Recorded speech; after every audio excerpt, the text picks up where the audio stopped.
اعوذ باللہ من الشیطان الرجیم بسم اللہ الرحمن الرحیم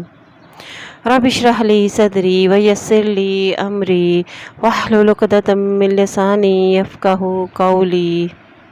توبہ کے متلاشی پر فرشتوں کا نزول۔ توبہ کرنے والا شخص اللہ تعالیٰ کو بے حد پسند ہے اور ایسے شخص کو دیکھ کر اللہ تعالیٰ خوش ہوتے ہیں، اور ایسے شخص کی سابقہ برائیاں بھی نیکیوں میں تبدیل کر دی جاتی ہیں۔ توبہ کرنے والوں میں سے ایک ایسے خوشبخت شخص کا تذکرہ کیا جا رہا ہے جس نے 3، 4 یا 15، 20 آدمیوں کو نہیں قتل کیا، بلکہ یہ شخص 100 انسانوں کا قاتل تھا۔ تو اللہ تعالیٰ نے اس کے دل میں اپنا ڈر ڈالا اور یہ شخص توبہ کے لیے تیار ہو گیا، اور توبہ کا یہ متلاشی شخص گھر سے نکلا تو پھر اس پر موت وارد ہو گئی۔ حضرت ابو سعید خدری رضی اللہ تعالیٰ عنہ بیان کرتے ہیں کہ نبی صلی اللہ علیہ وآلہ وسلم نے ارشاد فرمایا کہ تم سے پہلے زمانے میں ایک آدمی تھا جس نے 99 قتل کیے تھے، اور اس نے روئے زمین کے سب سے بڑے عالم کے بارے میں دریافت کیا تو اسے ایک راہب کا پتہ بتایا گیا۔ وہ راہب کے پاس حاضر ہوا اور اس نے کہا کہ میں نے 99 قتل کیے ہیں، کیا میری توبہ قبول ہو سکتی ہے؟ تو راہب نے کہا نہیں۔ اس پر اس نے راہب کو بھی قتل کر کے 100 کا عدد پورا کر لیا، اور اس نے پھر زمین کے سب سے بڑے عالم کے بارے میں دریافت کیا تو اسے ایک عالم دین کا پتہ بتایا گیا۔ اس نے عالم دین سے کہا کہ میں نے 100 آدمی قتل کیے ہیں، کیا میری توبہ قبول ہونے کی کوئی صورت ہے؟ عالم دین نے کہا کہ ہاں، بھلا توبہ کے اور اس کے درمیان کوئی حائل ہو سکتا ہے؟ فلاں علاقے میں چلے جاؤ، وہاں کچھ لوگ اللہ کی عبادت کرتے ہیں، تم بھی ان کے ساتھ مل کے اللہ کی عبادت کرو اور اپنی اس زمین کی طرف واپس مت آنا، یہ برائی کی زمین ہے۔ وہ آدمی وہاں چلا گیا، جب ٹھیک راستے کے درمیان میں پہنچا تو اس کی موت کا وقت آ گیا۔ اس کے بارے میں رحمت کے فرشتے اور عذاب کے فرشتے آپس میں جھگڑ پڑے۔ رحمت کے فرشتوں نے کہا کہ یہ اللہ کی طرف سچے دل سے توبہ کے لیے آ رہا تھا، اور عذاب کے فرشتوں نے کہا کہ اس نے قطعاً کوئی نیک کام نہیں کیا۔ اب ایک فرشتہ آدمی کی صورت میں ان کے پاس آیا، اور فرشتوں نے اس آدمی نما فرشتے کو اپنا فیصلہ دینے والا بنا لیا، اور فرشتے نے کہا کہ دونوں مقامات کے درمیان کا فاصلہ ناپ لو، اور جس مقام سے وہ قریب ہے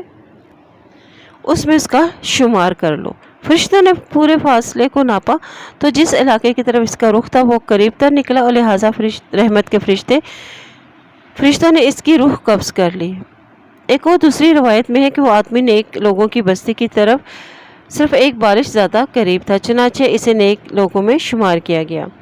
صحیح بخاری کی ایک حدیث میں ہے کہ اللہ تعالیٰ نے برے علاقے کی زمین کو حکم دیا کہ دور ہو جا، یعنی لمبی ہو جا، اور نیک علاقے کی زمین کو حکم دیا کہ تو قریب تر ہو جا، اور فرشتوں کو حکم دیا کہ ان دونوں علاقوں کا رقبہ ناپ لو۔ چنانچہ یہ شخص اس نیک علاقے کی طرف ایک بارش قریب پایا گیا تو اس کی بخشش ہو گئی۔ کون ہے جو بندے اور توبہ کے درمیان حائل ہو سکتا ہے؟ اللہ تعالیٰ ہمیں توبہ کے سچے طلبکار بنائے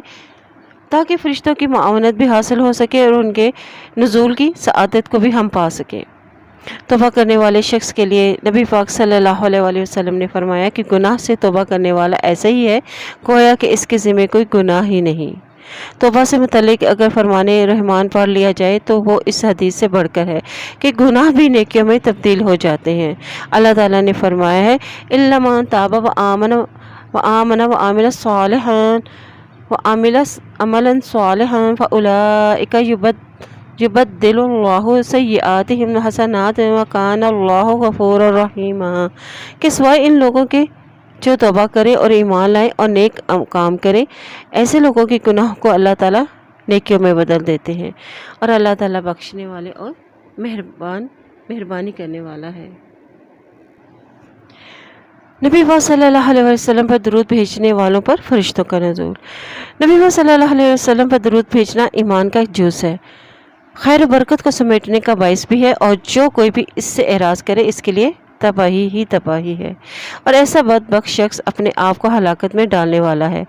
درود پاک درجات کی بلندی، گناہوں کا کفارہ اور شفاعت مصطفیٰ صلی اللہ علیہ وسلم کا راستہ ہموار کرنے والا انمول تحفہ ہے، اور غموں سے نجات کا نسخہ بھی ہے، مگر درود پاک کے الفاظ کا مسنون ہونا بھی ضروری ہے۔ درود اللہ رب العزت کی سنت اور اس کا حکم ہے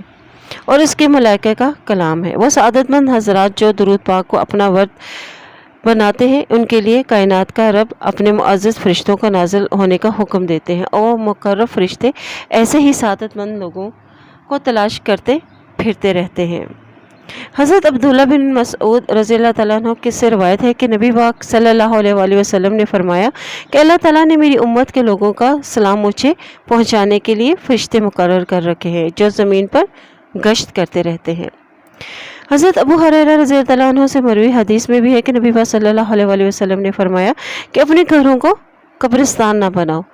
اور میری قبر کو میلہ گاہ نہ بنانا، تم میرے اوپر درود پڑھو، بے شک تمہارا درود مجھے پہنچایا جاتا ہے جہاں کہیں بھی تم ہو۔